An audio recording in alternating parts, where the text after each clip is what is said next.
بسم اللہ الرحمن الرحیم۔ جب تمہیں اپنی نیکی اچھی لگنے لگے اور برائی بری محسوس ہو تو تم مومن ہو۔ قیامت اس وقت تک نہیں آئے گی جب تک 30 کے لگ بھگ دھوکے باز لوگ نہ پیدا ہو جائے، جن میں سے ہر ایک یہ دعویٰ کرے گا کہ وہ اللہ کا رسول ہے۔ آپ صلی اللہ علیہ وسلم نے فرمایا، میری امت کو قیامت کے دن اس طرح بلایا جائے گا کہ ان کی پیشانیاں اور ان کے پاؤں وضو کے آثار کی وجہ سے چمک رہے ہوں گے۔ اللہ تعالیٰ نے فرمایا، اے آدم کے بیٹے، تو میری عبادت کے لیے فارغ ہو جا، میں تیرے دل کو بے پرواہی سے بھر دوں گا اور تیری محتاجی کو دور کروں گا، اور اگر تو ایسا نہیں کرے گا تو تیرے دونوں ہاتھوں کو دنیا کے تعلقات سے بھر دوں گا اور تیری محتاجی کو بڑھا دوں گا۔ رسول اللہ صلی اللہ علیہ وسلم نے فرمایا، ایک آدمی چلا جا رہا تھا، راستے میں اس نے کانٹوں کی ٹہنی پڑی دیکھی تو اس نے اس کو راستے سے الگ کر دیا۔ اللہ تعالیٰ نے اس کے اس عمل کو پسند فرمایا اور اس آدمی کو بخش دیا۔ حضرت انس رضی اللہ تعالیٰ عنہ روایت کرتے ہیں کہ رسول اللہ صلی اللہ علیہ وسلم نے فرمایا کہ تم میں سے کوئی شخص پورا مسلمان اور ایماندار نہیں ہو سکتا جب تک کہ میں اس کے نزدیک اس کی جان اور اس کے ماں باپ اور اولاد اور سب آدمیوں اور چیزوں سے زیادہ پیارا نہ ہو جاؤں۔ اور فرمائے کہ کافر جب کوئی نیک کام کرتا ہے تو اس کی وجہ سے دنیا میں اس کی روزی کچھ زیادہ کر دی جاتی ہے، اور مسلمان کی نیکیوں کو اللہ تعالیٰ اس کی آخرت کے لیے جمع کر لیتا ہے اور دنیا میں بھی اس کا بدلہ ملتا ہے۔ اپنی زندگی میں 1 درہم خیرات ضرور کرنا، اس سے اچھا ہے کہ 100 درہم خیرات کیا جائے، یعنی جتنا زیادہ خیرات کرے اتنا اچھا ہے، لیکن نیت اچھی ہونی چاہیے۔ جو مسلمان کسی غریب مسلمان کو کپڑے پہنائے گا تو اللہ تعالیٰ اس کو جنت کے سبز ریشم کے کپڑے پہنائے گا، اور جو مسلمان کسی بھوکے مسلمان کو کھانا کھلائے گا تو اللہ تعالیٰ اس کو جنت کے میوے کھلائے گا، اور جو مسلمان کسی پیاسے مسلمان کو پانی پلائے گا تو اللہ تعالیٰ اس کو جنت کی شراب پلائے گا۔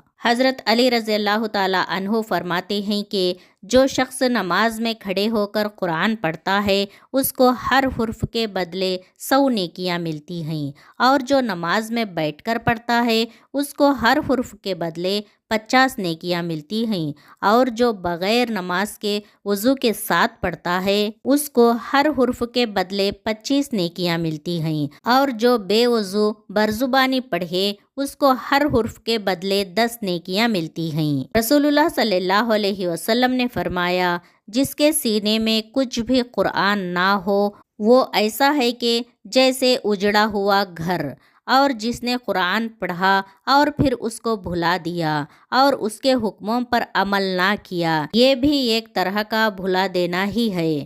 تو وہ قیامت کے دن اللہ تعالیٰ کے سامنے اس حال میں آئے گا کہ وہ کوڑھی ہوگا۔ حضرت مقداد بن اسود رضی اللہ تعالیٰ عنہ فرماتے ہیں کہ میں نبی کریم صلی اللہ علیہ وسلم کو یہ ارشاد فرماتے ہوئے سنا، روئے زمین پر کسی شہر، گاؤں، صحرا کا کوئی قوم ایسا باقی نہیں رہے گا جہاں اللہ تعالیٰ اسلام کے کلام کو داخل نہ فرما دے۔ ماننے والے کو کلمے والا بنا کر عزت دے گا، نہ ماننے والے کو ذلیل فرما دیں گے، پھر وہ مسلمان کے ماتحت بن کر رہیں گے۔ حضرت ابو امامہ رضی اللہ تعالیٰ عنہ روایت کرتے ہیں کہ ایک شخص نے رسول اللہ صلی اللہ علیہ وسلم سے سوال کیا کہ ایمان کیا ہے؟ آپ صلی اللہ علیہ وسلم نے فرمایا، جب تم کو اپنے اچھے عمل سے خوشی ہو اور اپنے برے کام پر رنج ہو تو تم مومن ہو۔ ایمان کا مزہ اس نے چکھا اور ایمان کی لذت اسے ملی جو اللہ تعالیٰ کو اپنا رب، اسلام کو دین اور حضرت محمد صلی اللہ علیہ وسلم کو رسول ماننے پر راضی ہو جائے۔ جس شخص نے اللہ تعالیٰ ہی کے لیے کسی سے محبت کی اور اسی کے لیے دشمنی کی، اور جس کو دیا اللہ تعالیٰ کے لیے ہی دیا، اور جس کو نہیں دیا اللہ تعالیٰ ہی کے لیے ہی نہیں دیا، تو اس نے ایمان کی تکمیل کر لی۔ حضرت انس بن مالک رضی اللہ تعالیٰ عنہ روایت کرتے ہیں کہ نبی کریم صلی اللہ علیہ وسلم نے فرمایا، جس شخص نے مجھے دیکھا اور مجھ پر ایمان لایا اس کو تو ایک بار مبارکباد، اور جس نے مجھے نہیں دیکھا اور پھر مجھ پر ایمان لایا اس کو 7 بار مبارکباد دیتا ہوں۔ حضرت انس بن مالک رضی اللہ تعالیٰ عنہ بیان کرتے ہیں کہ رسول اللہ صلی اللہ علیہ وسلم نے فرمایا، مجھے تمنا ہے کہ میں اپنے بھائیوں سے ملوں۔ صحابہ کرام نے عرض کیا، کیا ہم آپ کے بھائی نہیں ہیں؟ آپ صلی اللہ علیہ وسلم نے فرمایا، تم تو میرے صحابہ ہو، اور میرے بھائی وہ لوگ ہیں جو مجھے دیکھے بغیر مجھ پر ایمان لائیں گے۔ حضرت عمر بن خطاب رضی اللہ تعالیٰ عنہ سے روایت ہے کہ آپ صلی اللہ علیہ وسلم فرماتے ہیں، اگر تم اللہ تعالیٰ پر اس طرح توکل کرنے لگو جیسا کہ توکل کرنے کا حق ہے، تو تمہیں اس طرح روزی دے دی جائے گی جس طرح پرندوں کو روزی دی جاتی ہے۔ وہ صبح خالی پیٹ نکلتے ہیں اور شام کو بھرے پیٹ واپس ہوتے ہیں۔ حضرت ابو امامہ رضی اللہ تعالیٰ عنہ فرماتے ہیں کہ صحابہ نے ایک دن آپ صلی اللہ علیہ وسلم کے سامنے دنیا کا ذکر کیا تو رسول اللہ صلی اللہ علیہ وسلم نے فرمایا، غور سے سنو، دھیان دو، یقیناً سادگی ایمان کا حصہ ہے۔ حضرت عبداللہ بن عمر بن عاص رضی اللہ تعالیٰ عنہ روایت کرتے ہیں کہ رسول اللہ صلی اللہ علیہ وسلم نے ارشاد فرمایا،